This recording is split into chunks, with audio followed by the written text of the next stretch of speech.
Indian flag और अशोक चक्र आप सब ने देखा है, राइट? पर क्या आपको ये पता है कि ये चक्र क्यों आया, किस लिए आया और किसने बनाया?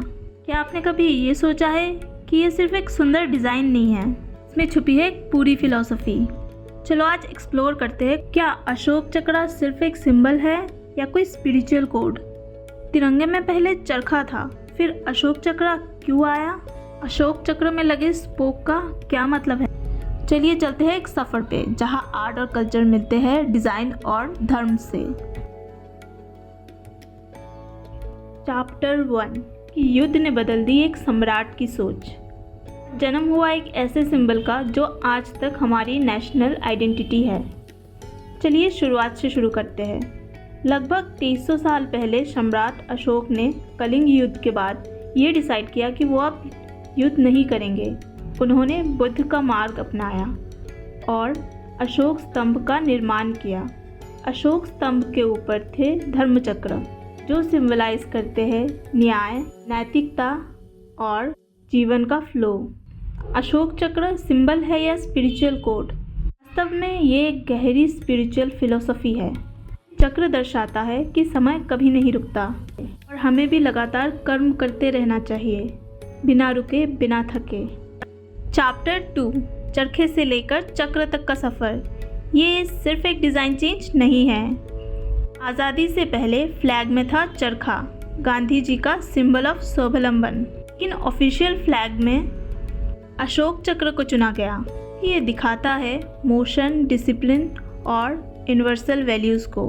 तो चरखा हटाकर चक्र का यूज़, क्योंकि चरखा रिलीजियस था और चक्र यूनिवर्सल, एंशियंट वैल्यूज़ और मॉडर्न विजन का symbol. It symbolise national unity, timeless progress and ethical actions.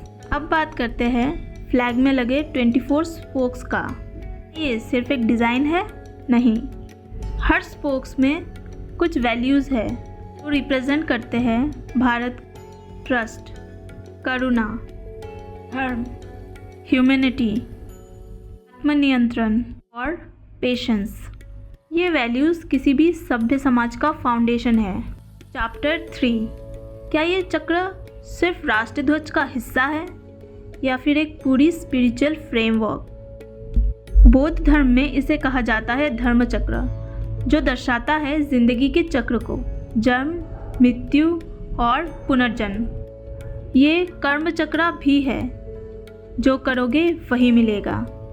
ये केवल एक सिंबल नहीं है, ये एक रिमाइंडर है कि हमें एथिकल, माइंडफुल जीवन जीना है।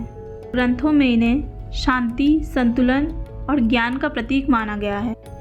जी हाँ, इंडियन फोक आर्ट हो या लोक कथाएँ हो, चक्र अलग अलग रूप में हमारी आंखों के सामने आते रहते हैं।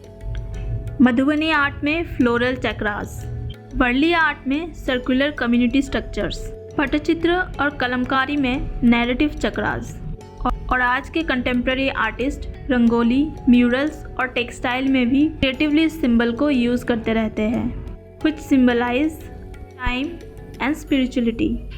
अशोक चक्र चलता रहता है इतिहास से वर्तमान तक, और अब आपकी इमेजिनेशन में भी। If you like this video, subscribe creative गली आर्ट। कमेंट में बताइए कि आपके शहर में इस चक्र को किस आर्ट फॉर्म में यूज़ करते हैं।